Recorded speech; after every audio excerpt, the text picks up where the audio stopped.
If we look at some of the artists you have showcased, so right now you have Emily Shea, and I got to meet her in New York, and I think her work is brilliant. But you also had shows with Grand June, right, which is also very, very unique, it's simplistic art, and Die with the Most Likes, which it's completely different, right, from this. It's a different kind of more conceptual and trying to draw attention into different things.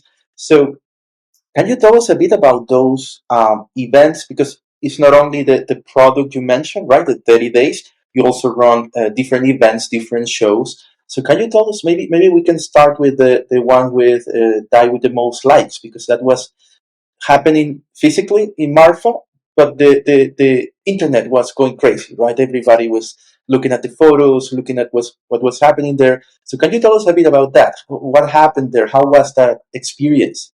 So we ran, I think, 11 events during Art Blocks weekend. Some were exhibitions, some were, podcast recordings, panels. I guess the last thing I'll say about the curation process that dovetails into this is that I think our strengths is that we both, I mean, all three of us rely on our gut when we're just like, that's it. There's something there and that's it. And then we can have a conversation about it and stuff. And I think I was in charge of organizing the events with the presenters, and so really the credit is through the presenters. Like, as a gallery, once you decide to work with somebody, it's really, for us, our job is to facilitate the vision that they have. It's not really for us to be like, yes, no, yes, no, yes, no, yes, no. It's really like, and it says, so the people is Transient Labs that came up with this idea of the traveling flea market with Dye. And so when he told me that idea, it wasn't, I'm not like a no person. Like in improv, as a dancer, the last thing you say to a person is no when you're dancing with a person or acting or whatever. It's always yes. And it's always, how do you like build somebody else's vision through listening? And if there's constraints, like obviously build those into like the solution. But with Dye, it really was so hands off, in the sense of like, here are your parameters, here's the rules, and how far do you want to take this vision? And so, like, with the pawn shop, they were really obsessed with the idea of like an exchange of just like really horrible goods.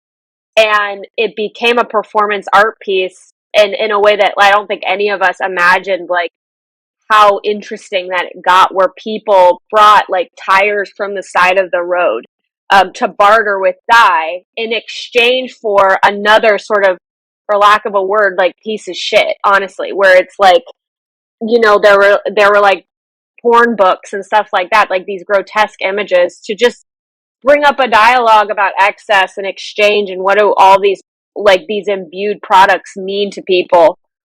Um, and then with the Brothko exhibition, that also was a part of them coming up with this idea of creating a mint that was accessible to the outside world, that had like 0 out of 0 promotional activity. It just dropped. And so we saw the outputs and we were like stunned by the outputs, because it's like Dye has this humorous, fantastical quality to his work, but then you see these outputs that are aesthetically very gentle and very pleasing to the eye.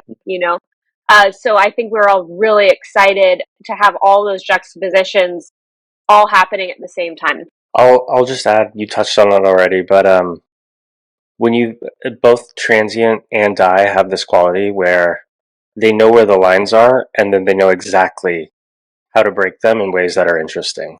And Maddie said it best, which is, when you find people to work with, or you find artists, or you find, in the case of Transient and Chris and Marco and Ben over there, when you find people who understand how the rules can be broken in interesting ways, you just get out of the way and you support the vision and you let them run. and it leads to results like the traveling flea market, which was one of the more interesting. I think, like in my view, like one of the more interesting things to happen in crypto art in a long time. If you were there, or you're on the internet, or you were watching what was unfolding, it was a very exceptional experience for everyone involved.